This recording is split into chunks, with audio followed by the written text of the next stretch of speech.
An emotional confrontation is fanning the flames of an already heated political debate over marijuana.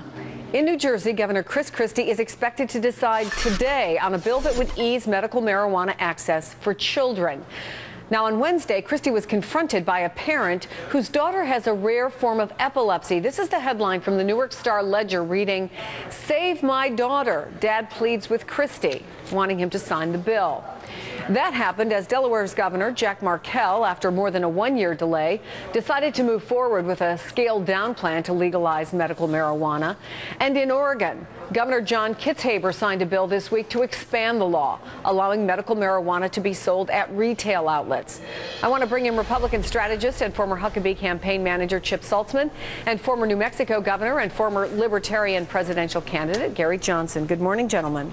Good morning.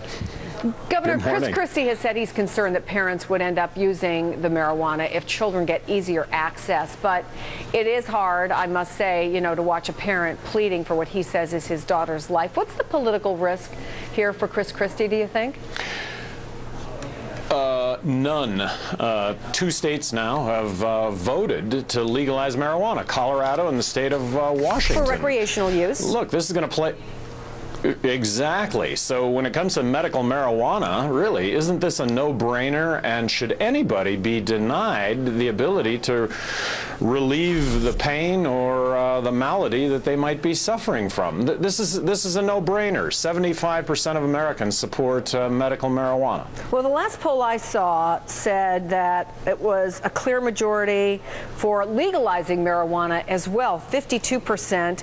Chip, is it just a matter of time before the laws catch up with public opinion? Well, I certainly hope not. I mean, the marijuana is one of those drugs that, I know Governor Johnson and kind of the libertarian part of the party wanted to legalize it, but I've never seen anything good come out of marijuana. And I mean, as far as the political parts of what Governor Christie has to do, don't forget it was just a week or two ago he was criticizing Senator Rand Paul for his brand of libertarianism. And, I haven't seen a poll in the Iowa primary voters or South Carolina primary voters on this, but I'm pretty sure they're going to be pretty opposed to something like this. Well, Governor, as Chip said, you've been a longtime advocate of legalizing marijuana. 20 states and Washington, D.C. do allow medical marijuana. 17 states have decriminalized its use. But you know what? Part of the argument against it, and it's just a perception out there, and I think particularly in some of the states that Chip just mentioned, some of the southern states, some of the more conservative states, that we're going to end up a nation of potheads. Well, it's absolutely ridiculous. Chris, I don't smoke marijuana, I don't drink alcohol, but I've drank alcohol and I've smoked marijuana.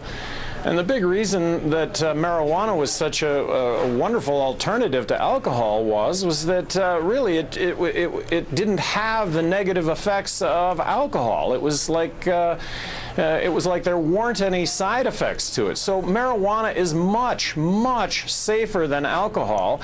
And the fact that we've got 2.2 million people behind bars, the fact that we continue to arrest 1.8 million people a year in this country on drug-related crime, half of those, 900,000 arrests, still occur regarding marijuana. Imagine all of those resources freed up to address real crime. Look, I think in Colorado, in Washington State, we're going to see that the sky isn't falling, that the world is really a better place when police can get up in the morning and go out and enforce real crime as opposed to non-violent, victimless crime. Chip, is the strongest argument on the other side, people who are in favor of legalizing marijuana, really an economic one? Just what you heard the governor say, that the resources that are now being used in those criminal pursuits can go elsewhere, but also there is a lure for a lot of states, and they're talking about it, the possibility of the tax dollars that can flow in, Chip. Yeah, but chasing the tax dollars shouldn't be above doing what's right. And look, I've seen marijuana destroy lives. I mean, Governor Johnson said it has no side effects. I've seen side effects of people that started out smoking marijuana in high school and college, friends of mine who never quite recovered, who never got back in the mainstream, who never did do that. Look, did some people smoke marijuana and live on fine, but there's a lot of people, this is a gateway drug. Well, there's a lot of science that said this is a drug that is harmful to human beings and shouldn't be used. So I disagree with Governor Johnson, and I think that the states make the decision whether to chase tax dollars or doing the right thing, I think most of the states hopefully will decide it's not the right thing to do. Well, we expect sometime today to hear from Governor Christie. We'll see what he decides in this particular case. Chip Saltzman, Governor Gary Johnson, thanks to both of you. Thanks, Sign the bill, Chris. Sign the bill. Chris Christie, meaning not me. Checking the news feed this morning.